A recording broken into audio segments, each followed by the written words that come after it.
В эти минуты в историческом зале Национальной библиотеки Якутии проходит торжественное собрание, посвященное Общероссийскому дню библиотек. На месте событий работает наш корреспондент Анастасия Кобызева. Настя, приветствую, тебе слово.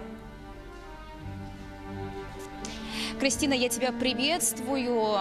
Повторюсь, что мы сегодня отмечаем замечательный праздник, Общероссийский день библиотек. И дата выбрана не случайно. Именно 27 мая в 1795 году в России, в Санкт-Петербурге, появилась первая общедоступная библиотека. Ну вот сегодня по всей России работают более 150 тысяч библиотек. В них работают тысячи квалифицированных работников. Только в республике у нас их более 500, и это не считая школьных библиотек.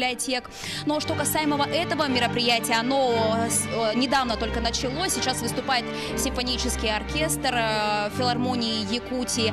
А далее здесь будут чествовать лучших сельских, поселковых и городских библиотекарей. Им вручат благодарственные письма Государственного собрания Илтумен, а также денежные сертификаты лучшим библиотекам на улучшение материально-технической базы. Кристина. Настя, а какие еще мероприятия сегодня пройдут, посвященные Дню библиотек?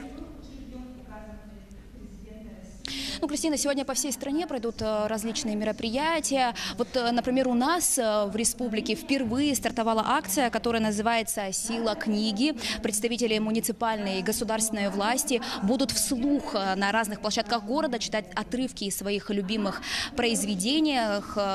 Вот эта акция пройдет не только в столице региона, она пройдет и в других районах нашей республики. К акции присоединятся 32 района. И по замыслу организаторов этой акции эстафетную палочку передадут Сахалинской области. Кристина. Спасибо, Настя. Я напомню, на прямой связи со студией была наш корреспондент Анастасия Кобызева.